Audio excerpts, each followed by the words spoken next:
name's Kezia and I'm studying the Bachelor of Communications. I do a number of different types of, I guess, what people would call art. I do digital illustration, which is largely paid work, although I do sometimes do that for fun. And I also paint and draw, and I paint miniatures and I paint fencing masks. So something that I'm paid for will be a job, it's work, because it's not something that's in my control. It's obviously my style, but it's not something that I've chosen to do per se. Whereas something that, if you want to look at it as sort of just pure artistic expression, if I'm painting, that's something that I'm choosing to do. For myself, it'll be based on an idea or a piece of inspiration I've had, and it has no outside influence. Painting is the thing that I do the most, that I enjoy the most, and that I feel is the most intrinsically my expression. A lot of my paintings are based on experiences of sleep paralysis or very intense dreams. Frequently I have these quite strange characters and figures that sort of enter the dreamscape and enter the real world. And so that's what I tend to paint. And that's sort of my pure freedom of expression. Because I spend so much time painting canvases and painting my more expressive stuff, it's definitely the disciplines that I'm probably the most confident in. I've been drawing for as long as I could hold a pen. It takes a lot of, 20 years of skill and practice, longer.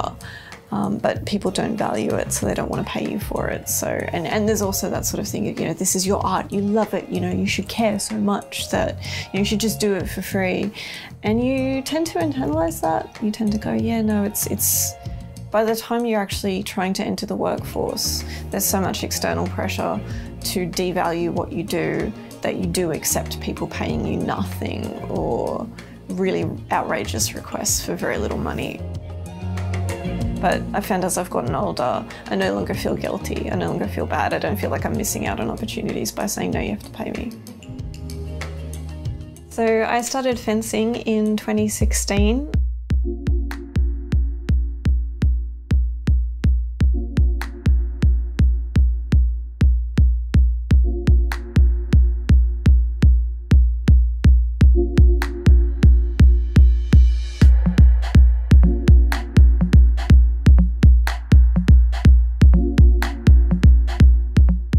Again, back in 2016, I got my first mask. I painted it based on the jacket that I had on order, so I had a red jacket coming, so I put red roses on it. I painted my fencing mask, and then I painted my partner's fencing mask, and that transitioned into me painting fencing masks for, huge numbers of people, both within my club and outside of my club. If a mask is complicated, it won't take me more than 45 minutes, and if it's simple, it won't take me more than 20. So they're really, really quick. But I guess that's what you're paying for, is the years and years and years of skill and practice to get good enough to paint really, really fast.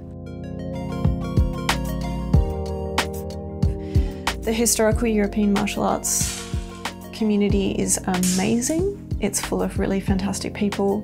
It's one of the most inclusive sports for transgender people because we don't have gender-based pools.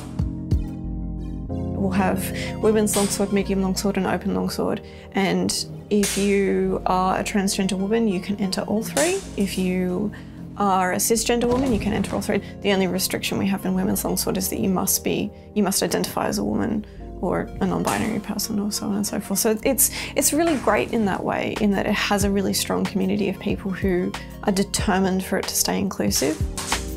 In movies, you'll see people, it's quite theatrical, people will aim at each other's weapons and they'll dance around and it'll look like the swords are very, very heavy, which I think actually puts off a lot of women from joining.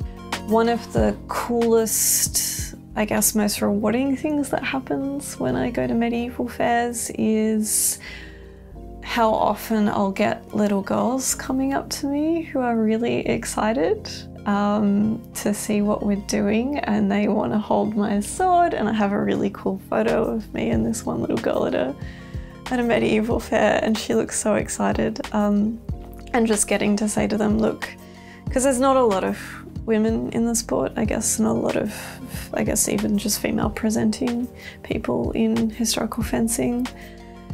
I mean, it's very welcoming. I just don't think people think to do it, or they don't feel like it's welcoming. And it can look from the outside like a bit of boys' club, but having anyone visible who is not just another guy makes a really big difference. So having that and just them kind of going, oh, cool, that's really awesome. That's probably the best part. It's not just people going, oh, that's a cool mask, or that's a cool sword, or that's a cool outfit. It's the army of little girls who want to grow up and have swords of their own. That's the best part.